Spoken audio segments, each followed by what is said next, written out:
তুমি লড়াইটা করতে পারো, কিন্তু যারা বাধা দেওয়ার চেষ্টা করছে না তারা কিন্তু বাধার সৃষ্টি করবে। যতটা সম্ভব বাধা সৃষ্টি করবে যাতে এই কেসটা কোর্ট অবধি না পৌঁছায়, কেসটা যাতে না এগোয়। বুঝতে পারছো তো তারা কি করতে পারে আর কি করতে পারে না? তোমার প্রাণ সংশয় হতে পারে, তোমার সিকিউরিটির প্রবলেম আছে, তোমার প্রোটেকশনের প্রবলেম আছে। ফলে আমি চাইলেও আমি এই কেসটার থেকে সরে দাঁড়াতে পারবো না অপরাজিতা, তুমি যাই ভাবো না কেন। হ্যাঁ, এটা ঠিক যে আমি এইসব করছি নিজস্ব কোনো প্রত্যাশার থেকে, সেটা নয়। আমি শুধু অন্যায়ের বিরুদ্ধে ন্যায় প্রতিষ্ঠার জন্য এটা করছি। আশা করি তুমি বুঝতে পারছো আমি আমি আমি কি বলতে চাইছি। ক্ষতি যে শুধু আমার হবে তা তো নয় দেবদীপ। যে আমাকে সাহায্য করছে তারও ক্ষতি করতে পারে। তাই বলে কি, আচ্ছা তাই বলে কি কোনো মানুষ কোনো মানুষের পাশে দাঁড়াবে না পৃথিবীতে? কারো সাহায্যে এগিয়ে আসবে না, নিজের স্বার্থে শুধু সরে দাঁড়াবে? সেটা হয়? আমি সেটা করতে পারবো? মানে আমার বাবা মা আমার স্বভাবটা তো সেইভাবে তৈরি করেননি। আজকে হঠাৎ করে সেই স্বভাবটা কিভাবে তৈরি হবে? হ্যাঁ, আই হোপ ইউ আন্ডারস্ট্যান্ড। এখন কিন্তু আমার সত্যি মনে হচ্ছে আমি এখানে এসে তোমাদেরকে বিপদে ফেলেছি। তাতে তো তোমার কোনো হাত ছিল না মা, তুমি এখানে নিজে থেকে আসোনি, আমরাই তো তোমাকে নিয়ে এসেছি। দেখো অপরাজিতা, আমি কিন্তু তোমাকে ভীষণ ভালোবাসি, সেটা নিশ্চয়ই এতদিনে তুমি বুঝতে পেরেছো এবং বিশ্বাসও করো। আসলে কি জানো তো, আমি তো মা, সেই উপলব্ধি থেকে কথাটা মুখ থেকে বেরিয়ে গেছে। তার মানে কিন্তু এই নয় যে আমি বলছি তোমার লড়াইটা তুমি একা লড়বে। আন্টি, কোনো ব্যাখ্যা দিতে হবে না।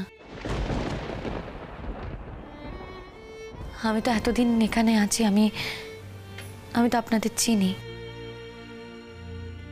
আমি তো চিনি সবাইকে। তার মানে লোক চেনার ক্ষমতা তোমার আছে বলছো? ঠিকই বলেছ, আমি আর কোথায় মানুষ চিনলাম। আর যাই বলো, যশ বোসের কিন্তু এই কথাটা বলা ঠিক হয়নি, মানে কেস উইথড্র করার কথাটা। যশ বোসের স্ত্রী এখন রোহিণী চৌধুরী, ওর বউ হয়। ও তাই হয়তো বিশ্বাস করতে চায়নি যে ওর বউ এরকম একটা কাজ করতে পারে। দেখো, এই রোহিণী চৌধুরী, তুমি যাই বলো, রোহিণী চৌধুরীর ব্যাপারে কিন্তু ফুল ইনফরমেশন আমি পেয়ে গেছি, মানে আমি কালেক্ট করেছি মেডিকেল কলেজ থেকে। রোহিণী চৌধুরীর সঙ্গে তোমার সম্পর্ক, রোহিণী চৌধুরী যে তোমার কতটা ক্ষতি করতে চেয়েছিল, কেন করতে চেয়েছিল, এই সব যাবতীয় ইনফরমেশন আমার কাছে আছে। মানে এগুলো কি বলতো, কেসটা সাজাতে সুবিধা হবে, যাতে কোর্টে প্রপারলি প্রেজেন্ট করা যায়। অ্যাকর্ডিংলি আমি লয়ারও সেট করব। তোমার কত টাকা বেরিয়ে যাচ্ছে এই লয়ারের জন্য? টাকা পয়সা নিয়ে তুমি একদম ভাববে না মা। তুমি তো চাকরি করো, শোধ করে দিও। দেবদীপ, আমি অত বড় চাকরি করি না যে তোমার এতগুলো টাকা আমি শোধ করে দিতে পারবো। আরে বাবা, একদিনে শোধ করতে হবে সেটা তো কোনো মানে নেই। তুমি শোধ করো, মানে সারা জীবন ধরে শোধ করো। না হয় তুমি আমার কাছে একটু ঋণী থেকে গেলে। না, আমি অন্য কোনো ঋণের কথা বলিনি, অর্থনৈতিক ঋণ। আচ্ছা, আমাদের কিন্তু এখন লয়ারের কাছে যেতে হবে, উনি ওয়েট করছেন। আমাকে একবার রঞ্জা পিসির সাথে কথা বলতে হবে। হ্যাঁ, আমিও সেটা ভাবছিলাম অ্যাকচুয়ালি, যে আমি তোমাকে রঞ্জা পিসির কাছে নিয়ে যাব। তো কালই যাব আমরা? কাল হবে না। কাল হবে না কেন? কালও বললো না ও ডিভোর্সের কেসের ডেট পড়েছে। সত্যি কালই যদি তুমি মুক্তি পেয়ে যাও তাহলে খুব ভালো হয়। ও কোনোদিনই আমার ছেলেকে ভালোবাসেনি। এই যে কলকাতা শহরে একটা থাকার জায়গা, লেখাপড়া করার সুযোগ, এই সুবিধাগুলো চাইতো, তাই জন্য ভালোবাসার অভিনয় করেছিল আর আমার ছেলের জীবনটা নষ্ট করতে চেয়েছিল। করেছে। বিশ্বাস করো আন্টি, যশ কিন্তু অনেকবার বোঝানোর চেষ্টা করেছিল শবনমকে, বহুবার বোঝানোর চেষ্টা করেছিল যে তুমি মিথ্যে মিথ্যে রোহিণীর ওপর ব্লেম দিচ্ছ, রোহিণী এর মধ্যে ছিল না। রোহিণী কলকাতায় ওর মাকে নিয়ে বিপর্যস্ত অবস্থায় ছিল আর তুমি আর আমি একসঙ্গে ছিলাম, আমাদের সঙ্গে রোহিণী ছিল না। কিন্তু কোনো কথা শোনার মেয়ে নয়। উত্তরে যশকে কি বলেছে জানো? যশকে বলেছে যে তুমি যদি আর একটা কথাও বলতে আসো তাহলে কিন্তু আমি তোমার এগেনস্টে থানায় যাব, পুলিশে এফআইআর করবে এবং আমি বলবো যে তুমি এই প্ল্যানটার মধ্যে জড়িয়েছিলে। ভাবতে পারো? ক্যান ইউ ইমাজিন শবনম এই কথাটা কাকে বলছে? যশকে। যে যশ কিনা ওর জন্য জীবন বিসর্জন দিয়ে দিয়েছে, কি না করেছে শবনমের জন্য। সেই যশকেও এত বড় কথাটা বলতে পারলো আন্টি? আমার কি মনে হয় জানো তো, আমার মনে হয় আজকে দেবদীপকে পেয়ে গেছে তো, তাই জন্যই যশকে এতগুলো কথাও বলতে পারছে। রোহিণী প্লিজ চুপ কর। কেন চুপ করবো যশ? এটা সত্যি, এটা ফ্যাক্ট, সেটা তোকে শুনতে হবে। ঠিকই তো বলেছে রোহিণী, ও তোমাকে কোনোদিন ভালোবাসেনি। তুমি তো বুঝতে পারছো এখন মুশকিল। ওর জন্য দিনের পর দিন তুমি আমাদের সাথে সম্পর্কটা নষ্ট করেছো। আমি বুঝতে পেরেছি, আর এটা আমি বিশ্বাসও করি। আমি জানি ও আমাকে ভালোবাসেনি,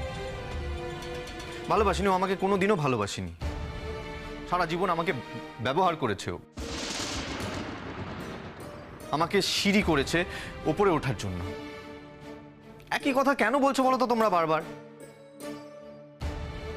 তোমাদের কি মনে হয়, তোমাদের দুজনের কি মনে হয় যে এক কথা একবার বললে আমি বুঝতে পারি না?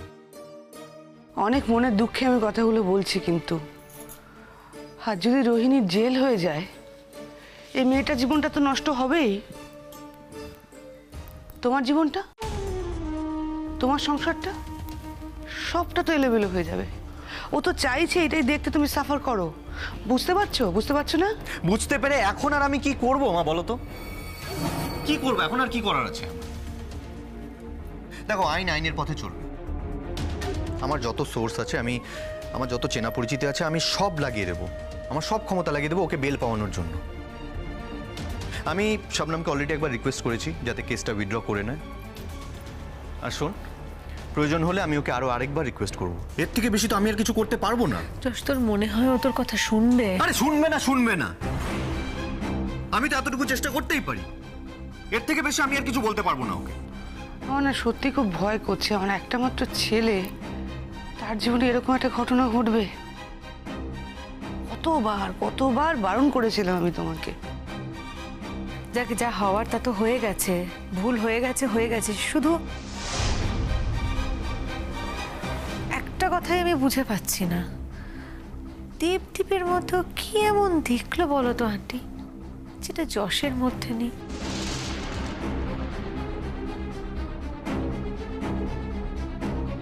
এই জায়গাটায় তোর ঘা লাগবে আমি জানি যশ, আমি জানি লাগবে, আর সেই জন্যই আমি বারবার এই জায়গাটাই হ্যামার করতে চাইছি।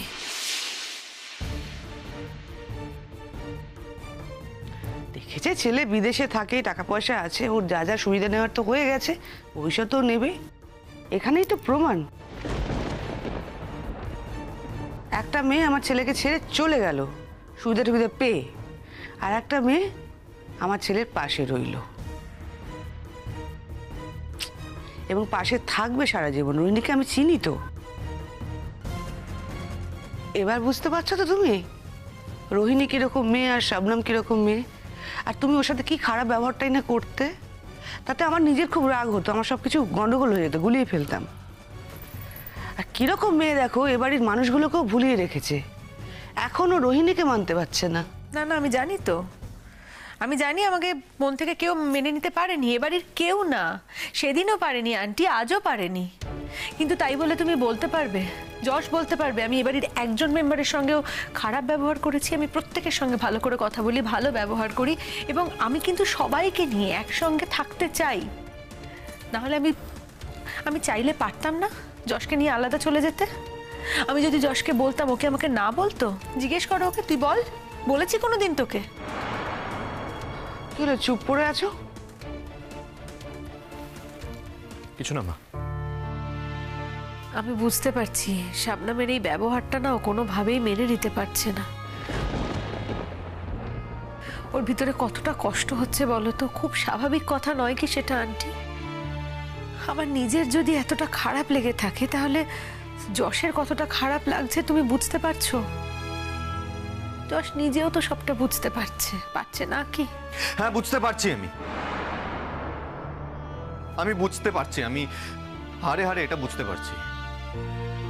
শবনমকে এভাবে বুঝতে হবে এটা আমি কোনোদিনও ভাবতেও পারিনি।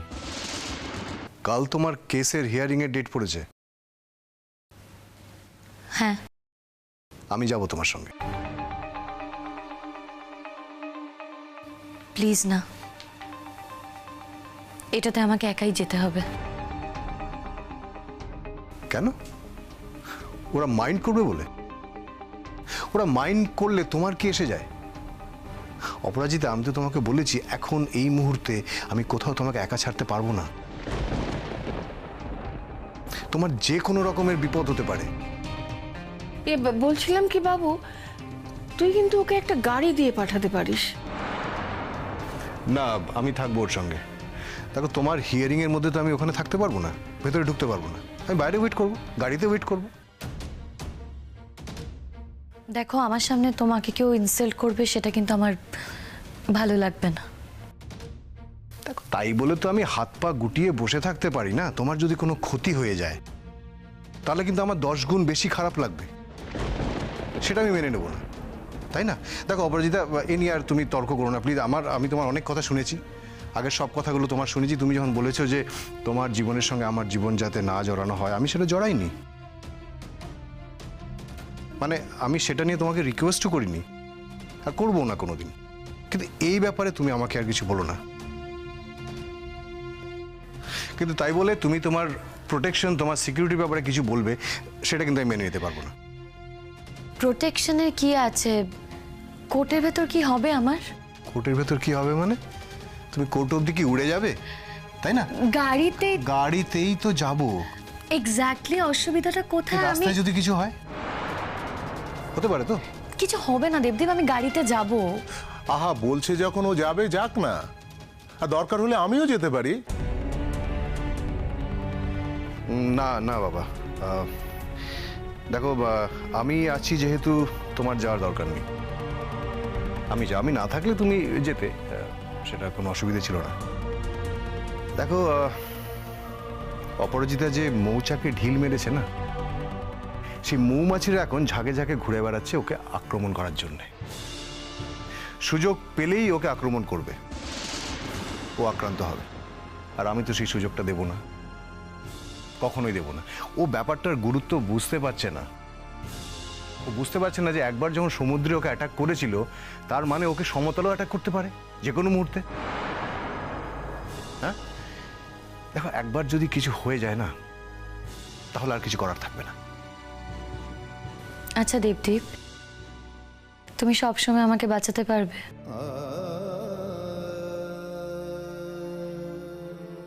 ওরা যদি আমাকে মারতে চায়, তাহলে তো ওরা কোনো অস্ত্র নিয়েও আমাকে মারতে পারে। তখন খালি হাতে তুমি আমাকে বাঁচাতে পারবে?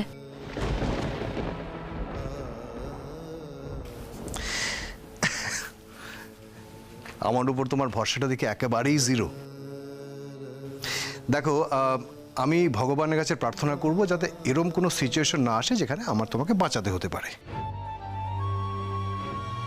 কিন্তু যদি সেরম কোনো পরিস্থিতি তৈরি হয়, তাহলে আমি একবার যার দায়িত্ব নিয়েছি, আমার প্রাণের বিনিময়ে হলো আমি তাকে বাঁচাবই।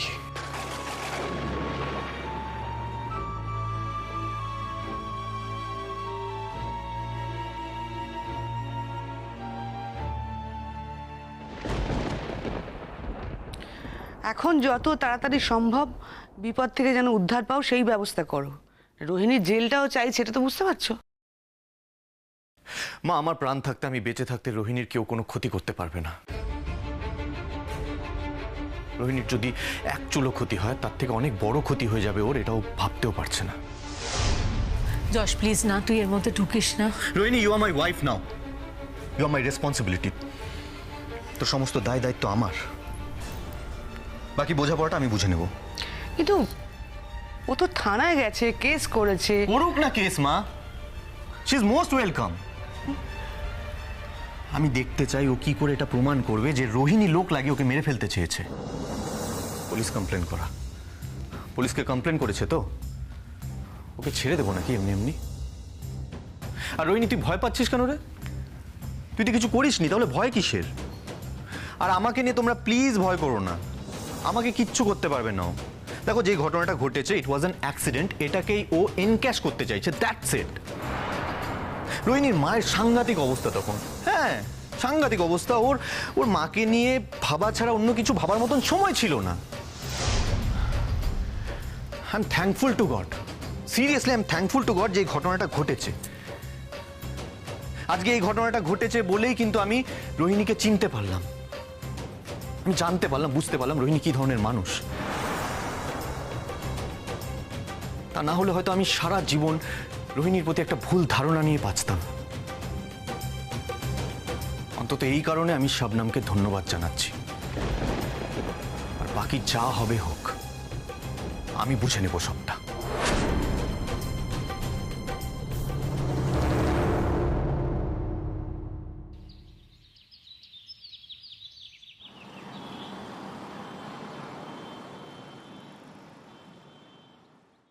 আমার তোমার সঙ্গে কিছু জরুরি কথা আছে। আমার তোমার সাথে কোনো কথা নেই। হ্যাঁ, এই কথাটা তুমি আগের দিনও বলেছো শবনম, কিন্তু আমি এটা বলিনি যে আমার তোমার সঙ্গে কোনো কথা নেই। আমার তোমার সঙ্গে কথা আছে, আর সেটা তোমাকে শুনতে হবে। তুমি কি আমাকে জোর করবে নাকি? হ্যাঁ, জোর করছি, তার কারণ তুমি রোহিণীর পেছনে লেগেছো। করো না এটা, কেন করছো? এই শোনো, আমি না কারোর পেছনে লাগিনি। আমি একটা সত্যি খোঁজার চেষ্টা করছি, আমি সত্যের পেছনে দৌড়াচ্ছি। আর ঘটনাচক্রে যদি তোমার স্ত্রী মানে রোহিণী চৌধুরী জড়িয়ে যায়, তাহলে সত্যি আমার কিছু করার নেই। রোহিণীর এগেনস্টে যে কেসটা করেছো এটা উইথড্র করে নাও প্লিজ। তুমি বললেই আমি কেসটা উইথড্র করবো নাকি? কিসের জন্য? কেন আমি তোমার কথা শুনবো? আনপার্লামেন্টারি কথা না বলো না এখানে দাঁড়িয়ে। তুমি আমাকে পার্লামেন্ট দেখাচ্ছ? আসল কথাটা কি জানো তো, তুমি আমার সুখটা সহ্য করতে পারো না। আমি ভালো থাকতে পারি এটা তুমি ভাবতেও পারো না। আমি রোহিণীর সাথে যে ভালো আছি এটাই তুমি সহ্য করতে পারছো না। কোনোদিনও ভাবতে পারোনি যে আমি রোহিণীর সাথে ভালো থাকবো, তাই না? আজকের দিনে দাঁড়িয়ে না আমার একটা কথা বলতে একটুও দ্বিধাবোধ হচ্ছে না যে আমি রোহিণীর সাথে খুব ভালো আছি, শান্তিতে আছি। আর শুধু তাই নয়, তোমার সাথে যে দিনগুলো আমি কাটিয়েছি, যে সময়টা কাটিয়েছি, সেই দিনগুলো, সেই সময়টা আমি নষ্ট করেছি। দিনগুলো নষ্ট হয়েছে যখন, সে দিনগুলো নিয়ে তার পড়ে থাকোনি। দিনগুলো মুছে ফেলেছো, মুছে ফেলে নতুন জীবন শুরু করেছো। That's fine. দেখো, সেই নিয়ে আমার কোনো কিছুই বলার নেই। শুধু একটাই কথা বলার, আমাকে কিছু বলতে এসো না। আমি তোমাকে বারবার একটা কথা বলছি Shabnam, and this is the last warning I am giving you. এটা করো না শবনম, তুমি রোহিণীকে এটার মধ্যে জড়িও না প্লিজ। আমার আর রোহিণীর জীবনটাকে তুমি ডিস্টার্ব করতে চাইছো, আমার আর রোহিণীর সম্পর্কটাকে নষ্ট করতে চাইছো, but you won't be successful. তুমি এটা করতে পারবে না। এই দেখো, আমার না কোনো ইন্টারেস্ট নেই তোমার আর রোহিণীদি সম্পর্কের মধ্যে ঢোকার। আমি শুধু সত্যিটা খুঁজে বার করার চেষ্টা করছি। যারা আমার সাথে এই অন্যায় করেছেন, আমি তাদের খুঁজে বার করার চেষ্টা করছি। How dare you! তোমার কি মনে হয় রোহিণী এটা করেছে? রোহিণী সেই সময় কলকাতায় ছিল। আচ্ছা, তুমি তো ভালো আছো ও দেবদীপকে নিয়ে, বেশ ভালো আছো তো। নতুন নতুন স্বপ্ন দেখছো, নতুন জীবন শুরু করতে চাইছো, সংসার করতে চাইছো, তো তাই করো না। কেন এসব করছো তুমি? দেখো, দেবদীপের সাথে আমি না সংসারটা করিনি, কিন্তু আমি ভালো আছি। হ্যাঁ, আমি দেবদীপের সাথে ভালো আছি। দেবদীপের মতো মানুষ হয় না। দেবদীপের সাথে যেই থাকবে না, তারই ভালো হবে। দেখো, আমারও ভালো হয়েছে, আমারও উন্নতি হচ্ছে।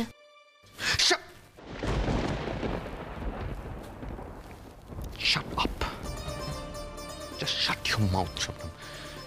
কি বলতে চাইছো তুমি? দেবদীপের সঙ্গে থেকে তোমার উন্নতি হয়েছে। আর আমার সঙ্গে থেকে আমার সাথে যেই দিনগুলো তুমি কাটিয়েছো তোমার ক্ষতি হয়েছে। দেখো, আমি এই কথাটা টানিনি, তুমি কথাটা টানলে, তাই কথাটা শুনলে। আর দেবদীপের মতো মানুষ সঙ্গে থাকলে না সবারই ভালো লাগার কথা, তাই আমারও লাগছে।